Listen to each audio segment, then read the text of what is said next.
तो हेलो बच्चों, आज हम लोग पढ़ेंगे कबीरदास जी के बारे में और हम लोग कबीरदास जी की साखी भी पढ़ेंगे। तो सबसे पहले ये जानना ज़रूरी है कि कबीरदास जी हैं कौन। तो चलिए एक छोटा सा इंट्रोडक्शन ले लेते हैं। कबीरदास हिंदी की संत काव्य धारा की निर्गुण शाखा के प्रमुख कवि हैं। तो ये देखिए, हिंदी में शाखाएं होती हैं, सगुण शाखा, निर्गुण शाखा। ठीक है, निर्गुण शाखा के कवि वो लोग होते हैं जो दोहे या साखी ये सब प्रयुक्त यूज़ करते हैं, ये सब अपने उसमें इस्तेमाल करते हैं अपनी रचनाओं में। ठीक है, इनका जन्म सन 1398 में काशी में हुआ था और देहांत सन 1495 में हुआ था। तो ये इनके जन्म का इनका बर्थ ईयर है और इनकी जो मृत्यु हुई उसका है ईयर। कबीर ने विधिवत शिक्षा प्राप्त नहीं की थी, परंतु सत्संग, पर्यटन तथा अनुभव से इन्होंने ज्ञान प्राप्त किया था। तो इन्होंने, देखो हमने क्या कहा पहले कि निर्गुण शाखा और सगुण शाखा होती हैं। तो निर्गुण शाखा के कवि क्या करते हैं, वो दोहे, साखियाँ ये सब लिखते हैं, क्योंकि वो पढ़े लिखे नहीं है। ठीक है, उन्होंने वो मतलब एकेडमिक नॉलेज उन्होंने नहीं ली है कभी। तो वो क्या मतलब कहाँ से सीखते हैं ये लोग सत्संग वगैरह से सीखते हैं, पर्यटन से सीखते हैं, या फिर लाइफ एक्सपीरियंस से, वेद से, पुराण से, और मतलब धार्मिक किताबों से सीखते हैं अगर ओवरऑल बोला जाए तो। ठीक है, तो ये निर्गुण कवि थे, तो ये इन सब चीज़ों से सीखे हैं। इन्होंने कोई मतलब शिक्षा ग्रहण नहीं की है। ये रामानंद के शिष्य थे, रामानंद इनके गुरु हैं। ठीक है, ये उनके स्टूडेंट थे। कबीर ने पदों और साखियों की रचना की है जो मुख्यतः कबीर ग्रंथावली में संग्रहित है। तो कबीर जितनी भी साखी लिखे हैं ना, जितनी भी साखियों की उन्होंने रचना की है, वो सब कबीर ग्रंथावली में सब कुछ एक लाइन बाय लाइन है। आप वहाँ पे पढ़ सकते हैं, पूरा कलेक्शन है उसका। कबीर पंथियों के अनुसार, कबीर पंथी कौन है? कबीर को जो लोग फॉलो करते हैं, तो कबीर के फॉलोअर्स। कबीर पंथियों के अनुसार बीजक ही कबीर की रचनाओं का प्रामाणिक संग्रह है। बीजक भी उनका, वो जितनी भी रचनाएं अभी तक की है ना, वो उसमें एक बीजक भी है। कबीर की कुछ रचनाएं गुरु ग्रंथ साहब में भी संकलित है। तो गुरु ग्रंथ साहब भी एक उनकी रचना है जिसमें सारे कुछ जितनी उनकी रचनाएं हैं वो सब लिखी गई हैं, कलेक्ट करके कलेक्शन बनाया गया है। कबीर ने तत्कालीन कर्म कांडों, बहाय, आडंबरों, मूर्ति पूजा आदि का खुलकर विरोध किया। तो देखिए, कबीरदास जी जो थे वो मूर्ति पूजा और ये सब में मानते नहीं थे। ठीक है, तो वो इसका विरोध करते थे, मतलब अगेंस्ट थे। साथ ही इन्होंने जाति प्रथा, सांप्रदायिकता तथा धार्मिक कुरीतियों की डट कर भर्त्सना की। तो मतलब भर्त्सना करना मतलब क्या होता है, मतलब उसके अगेंस्ट आवाज़ उठाना या खिलाफ जाना। जाति प्रथा, इन्हें जाति प्रथा, वो ऊंच नीच वाली जात, वो सब पसंद नहीं थी कि कोई अनइक्वल नहीं है। ठीक है, सांप्रदायिकता, धार्मिक कुरीतियाँ, ट्रेडिशन के हिसाब से होते हैं ना कुछ रिचुअल्स, कि ये ऐसा है, वो वैसा है, वो ऊंचा है, वो नीचा है, तो उन्हें ये सब पसंद नहीं था और वो ये फॉलो भी नहीं करते थे, बल्कि इसकी भर्त्सना करते थे। भर्त्सना मतलब इसके अगेंस्ट थे। कबीर की भाषा में अरबी, फ़ारसी, अवधी, ब्रज, राजस्थानी, पंजाबी जैसी अनेक भाषाओं के शब्दों का मिश्रण है। इसलिए मिश्रण मतलब बच्चों मिक्सचर, ठीक है, या कॉम्बिनेशन। इसलिए इनकी भाषा को सधुकड़ी पंचमेल खिचड़ी कहा जाता है। तो देखो, सधुकड़ी पंचमेल खिचड़ी क्या है? पंच मतलब होता है पांच और मेल होता है कॉम्बिनेशन। तो पांच भाषाओं से मिली जो भाषा होती है उसे कहते हैं पंचमेल खिचड़ी। ठीक है, और सधुकड़ी भाषा यानी कि साधुओं वाली भाषा इस्तेमाल होती है। तो ये सधुकड़ी पंचमेल खिचड़ी भाषा में ज़्यादातर इनकी रचनाएं मिलेंगी हमें। ठीक है, तो ये हो गया कबीरदास जी के बारे में कुछ बातें थी जो मैंने आपको बताई। अब हम लोग चलते हैं साखी की ओर। पीछे लागा जाई था लोक वेद के साथी, आगे थे सतगुरु मिलया दीपक दिया हाथी। तो पहली साखी जो है ना, उसमें ये बताया गया है कि पीछे लागा जाई था लोक वेद के साथी। लोक मतलब होता है दुनिया और वेद मतलब होता है रिलीजियस बुक जो होते हैं वो। तो यहाँ पे कहते हैं कबीर जी कि लोक वेद के साथ मैं पीछे लगा हुआ था, मैं लोक वेदों के पीछे लगा था, मतलब मैं दुनियावी चीज़ों, दुनियावी किताबों के पीछे लगा था। आगे थे सतगुरु मिलया दीपक दिया हाथी, और मैं ये तो देख ही नहीं रहा था कि सतगुरु जो है वो मेरे सामने है, मेरे पास है। जब सतगुरु मेरे ज़िंदगी में आ गए, जब वो मुझे मिल गए, तो मेरे हाथ में उन्होंने दीपक दे दिया। तो इस साखी से ना बच्चों ये बताया गया है कि मेरे ज़िंदगी में अंधेरा था। ठीक है, मेरे ज़िंदगी में रोशनी की किरण अभी तक नहीं थी, और जब वो जब सदगुरु आए तो कबीरदास जी कहते हैं कि उन्होंने इनके हाथ में दीपक यानी दिया दे दिया एक, ठीक है, रोशनी दे दी, रोशनी उजागर कर दी इनकी ज़िंदगी में। कबीर बादल प्रेम का हम पर बरसिया आई, अंतरी भीगी आत्मा हरी भरी बन रही। तो कबीर बादल प्रेम का, वो कहते हैं कबीर जो है वो बहुत इमोशंस वाले इंसान है, ठीक है, वो बहुत इमोशंस रखते हैं, मतलब भावनाओं वाले इंसान हैं। वो बोलते हैं कि जब सद्गुरु मिले मुझे तो ऐसा मुझे महसूस हुआ कि जैसे मेरे पर उनके ज्ञान की बारिश हो चुकी है, उनके ज्ञान की बरसात हुई है, और ऐसी बरसात जो मेरे अंदर तक मुझे भिगा दी है। अंतरी भीगी मतलब एकदम अंदर तक, उनकी आत्मा तक भीग चुकी है उस वर्षा रूपी ज्ञान पे, ठीक है, और उनके प्रेम पे, वो जो सद्गुरु का प्रेम मिला उन्हें। बांसुरी सुख ना रैणी सुख, ना सुख सुपीने माही, कबीर बिछुटिया राम सु, ना सुख धूप ना छाँ। तो बोलता है लेकिन जब से मैं राम से बिछड़ गया ना, क्योंकि देखो अब वो सद्गुरु के पीछे है तो अब वो राम को छोड़ चुके हैं, तो जब से राम से वो बिछड़ा है तब से उसको ना दिन में चैन है ना रात में चैन है, ना उसको सपनों में अच्छा लगता है, मतलब उसे कहीं भी अच्छा नहीं लगता। किसे? कबीरदास जी को कहीं अच्छा नहीं लगता। वो कहते हैं कि कबीर जब से राम से बिछड़ गया है ना, तो ना सुख मतलब धूप में ही खुशी नहीं मिल रहा है और छाँव में भी खुशी नहीं मिल रहा है, रात में भी अच्छा नहीं लग रहा, दिन में भी अच्छा नहीं लग रहा, ना ही उसे सपनों में अच्छा लग रहा है। कहने का मतलब है कुल मिला के कि उसे कहीं अच्छा नहीं लग रहा कबीरदास जी को, जब से वो राम से बिछड़ गए हैं। मुँवा पीछे जिनी मिले कहे कबीरा राम, पाथर घाटा लोह सब तब पारस कोनो काम। तो यहाँ पे बच्चों बोला गया है कि देखिए पत्थर बहुत सारे होते हैं, ठीक है, नॉर्मल पत्थर जो होते हैं आम मामूली से पत्थर, लेकिन पारस पत्थर एक ही होता है, ठीक है। वो एक पारस पत्थर जो होता है वो घिस घिस के लोहे से पता चलता है कि ये पारस पत्थर है या नहीं, पत्थरों में चेक करना पड़ता है। तो वो क्या कह रहे हैं ना कबीरदास जी कि वो कंपेयर कर रहे हैं, ठीक है, राम को कंपेयर कर रहे हैं किससे, राम जी को वो कंपेयर कर रहे हैं पारस पत्थर से, और ख़ुद को वो कंपेयर कर रहे हैं किससे, लोहे से।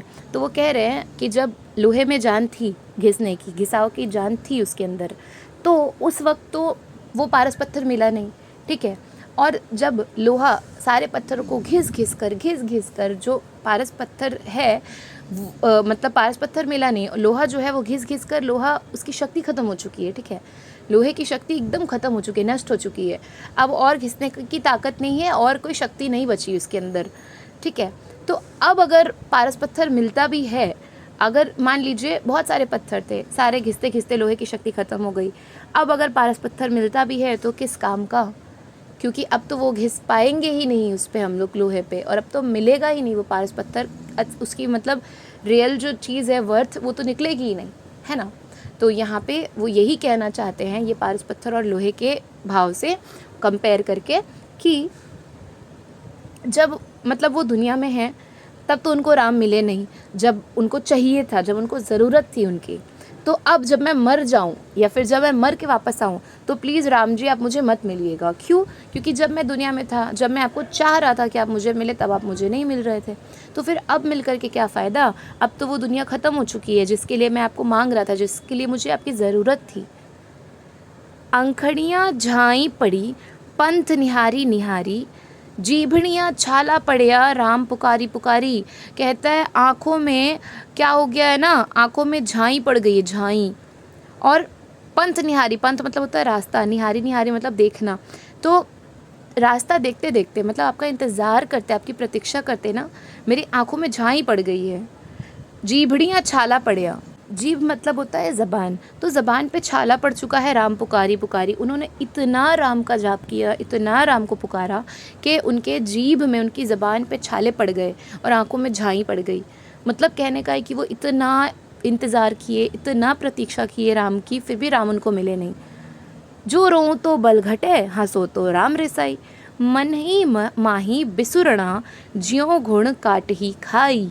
तो वो कहते हैं कि अगर मैं रो दूँ तो मेरा बल घट जाएगा, ऐसा होगा कि मुझे मतलब मैं कम आका जाऊंगा, क्योंकि इंसान कहते हैं ना, हमारे इंसान लोगों में जो मनुष्य हैं उनमें एक धारणा है कि जो रोते हैं वो कमज़ोर होते हैं, तो वो यही कहना चाहते हैं कि अगर मैं रो दूंगा तो मैं कमज़ोर कहला जाऊंगा, और अगर मैं हंस दूंगा तो राम रिसाई मतलब राम जी जो है वो गुस्सा हो जाएंगे, मुझसे। क्यों गुस्सा हो जाएंगे? क्योंकि हंसने का मतलब है कि वो क्या करेंगे, मतलब वो इस दुनिया में गुम हो जाएंगे या इस दुनिया के रंगीनियों में चले जाएंगे। तो अगर वो हंसते हैं यानी मतलब खुश होते हैं इस दुनिया में, तो राम रसाई यानी कि राम गुस्सा हो जाएंगे। और अगर रोते हैं तो उनका बल घट जाएगा यानी वो कमज़ोर साबित हो जाएंगे। मन ही माही बिसुरना ज्यों घुण काट ही खाई, ऐसा मन में लग रहा है जिससे मेरे मन को दीमक खाक चुका है, अंदर से एकदम ख़त्म कर रहा है धीरे धीरे। क्योंकि देखो बच्चों, कभी ऐसा होता होगा जब आपकी लाइफ में कुछ प्रॉब्लम होती है तो ऐसा लगता है ना कि अंदर ही अंदर वो काट खा रही है, वो मुसीबत, वो प्रॉब्लम जो है वो आपको काट खा रही है अंदर ही अंदर। भले ही आप किसी से बोल ना पाओ, पर वो अंदर ही अंदर आपको टीज़ करती रहती है, वो अपने अंदर आपको मतलब बार बार प्रोवोक करती रहती है। तो वो अंदर अंदर खा रही है। इसी तरीके से इनको भी ये प्रॉब्लम जो है वो खा रही है अंदर अंदर दीमक की तरह। पर पर्वती पर्वती मैं फिरया नैन गवाए रोई, सो बूटी पाऊँ नहीं जाते जीवनी होई। बोल रहा मैं पर्वत पर्वत फिर रहा था, मैं एक पर्वत से दूसरे पर्वत, एक जगह से दूसरे पहाड़ जा रहा था। ठीक है, माउंटेन्स पे वो जा रहे थे। वो क्या कर रहे थे? देखो माउंटेन्स पे हम लोग कब जाते हैं? जब वनवास ले लेता है कोई या फिर मतलब दुनिया त्याग देता है ना, तो वो पर्वत पर्वत जा रहे थे। वो अपना नैन गवाए रोई, मतलब नैन मतलब आँखें, तो रो रो के उनकी आँखें चली गई हैं, ऐसा लग रहा है, ऐसा लग रहा है आँखों की शक्ति चली गई हो। सो बूटी पाऊँ नहीं जाते जीवनी होई, लेकिन एक भी ऐसी बूटी नहीं मिली, ऐसी संजीवनी बूटी नहीं मिली जो जीवन को क्या कर ले, बचा ले, मेरे जीवन को अमर कर दे। तो पर्वत पर्वत यानी माउंटेन्स टू माउंटेन्स मैं घूमा, सब कुछ करके हार गया मैं, पर वो संजीवनी बूटी, वो चीज़ मुझे नहीं मिली जिससे ये पता चल सके कि मेरा जीवन बच जाएगा या मेरा जीवन अच्छा हो जाएगा। इससे वो वही कहते हैं कि मैं हर जगह ट्राई कर लिया, पर मुझे अपने जीवन को खुश रखने का और अपने जीवन को अमर करने का कोई अवसर और कोई चीज़ उन्हें मिली नहीं। ठीक है। आया था संसार में देशण को बहुरूप, कहे कबीरा संत हो पड़ी गया नजरी अनूप। संसार में वो क्या करने आए थे? देखने आए थे दुनिया। ठीक है। कहे कबीरा संत हो पड़ी गया नजरी अनूप, लेकिन जब से वह दुनिया में आए तो उन्होंने काफ़ी मोह माया, काफ़ी चीज़ें दुनिया में देखी, परंतु उनका यह मानना है कि जो इंसान वो सब मोह माया से ऊपर उठ करके अच्छा संत बन पाएगा, अच्छा मतलब दुनिया में हर एक बुराई पे जीत हासिल करके अच्छा इंसान बन पाएगा, वही संत बन पाएगा, यानी वही अच्छा बन पाएगा और उसका ही जीवन सफल हो पाएगा। तो वो यही कहते हैं कि ये दुनिया में आए हैं तो हम लोग बहुत सारी मोह माया और बहुत सारे चीज़ें देखेंगे, बहुत सारी रंगीनियाँ देखेंगे, परंतु अच्छा और सफल इंसान वही है, संत इंसान वही है जो हर एक बुराई के बीच रह कर भी अच्छा बन सके और ख़ुद को अच्छा बना सके। वही असली संत है असली मायनों में, वो नहीं जो सिर्फ दिखावा करता ऊपर से। जब मैं था तब हरी नहीं, अब हरी है मैं नहीं, सब अंधियारा मिटी गया, जब दीपक देखा देखा माही। तो यहाँ पे मैं जो है ना, मैं यहाँ पे अहंकार यानी घमंड के लिए इस्तेमाल हुआ है और हरि जो है वो भगवान के लिए। तो यहाँ पे कहते हैं, देखो बच्चों आपने ये सुना ही होगा, हमेशा आप ये जानते ही होंगे कि जहाँ पे घमंड होता है जिस इंसान के दिल में, हमेशा हम लोग कहते हैं ये चीज़ कि ये इंसान बहुत घमंडी है, तो इसका मतलब गॉड से उतना कनेक्शन नहीं होगा, ये हम लोगों का मानना होता है। ठीक है। तो यहाँ पे वही कहा जाता है जो कि सत्य भी है कुछ हद तक। तो यहाँ पे यही कहा गया है कि जब मैं था तब हरि नहीं। जिस जगह पे मैं अहंकार हो सकता है ना, अहम हो सकता है, उस जगह पे हरि यानी गॉड नहीं हो सकते, और जिस जगह पे हरि हो सकते हैं यानी गॉड, उस जगह पे मैं नहीं हो सकता यानी कि अहंकार। जब मैं ख़त्म हो जाएगा ना, अहंकार ख़त्म हो जाएगा, तब गॉड और ईश्वर का वास होगा मन में। तो यहाँ पे वही कह रहे हैं कि जब मैं था तब हरि नहीं, जब घमंड होगा तो हरि नहीं आ सकते उस मन में, जब हरि आएंगे तो मैं नहीं रहेगा, और जब हरि आ जाएंगे हमारे ज़िंदगी में ना, तो अंधियारा मिट जाएगा और दिया, उजाले का दिया जल जाएगा। तन को जोगी सब करे, मन को विरला कोई, सब विधि सहजे पाइए, जे मन जोगी होई। तो यहाँ पे बच्चों कबीरदास जी ये कहना चाहते हैं कि ऊपर से तन मतलब बॉडी, तो बॉडी का तो हर कोई जोगी बन सकता है, कोई भी चोला पहन ले, कोई भी वो वेशभूषा पहन ले और बोलेगा कि मैं जोगी हूँ।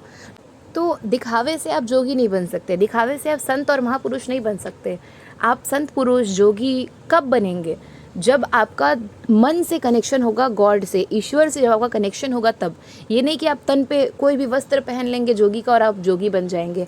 तो यहाँ पे सीधा यही कहा गया है, इसका अर्थ यही है सरल रूप में कि जब तक आपका मन पवित्र नहीं हो सकता ना, तब तक आप कितना भी ऊपर ऊपर दुनिया को दिखाने के लिए पुण्य कमाएं या अच्छे काम करें, कोई फ़ायदा नहीं है जब तक आपका मन पवित्र ना हो। तो बच्चों, यही थी कबीर की साखी। आई होप कि आप लोगों को ये पसंद आएगा। अगर आप लोगों को ये पसंद आए तो please do like, share and subscribe my channel. And अगर आप लोगों को इसके आगे के और भी कविता और भी गद्य संकलन के मीनिंग्स चाहिए या सारा आकाश के, तो please do comment in the comment section. I will surely upload. Thank you for watching.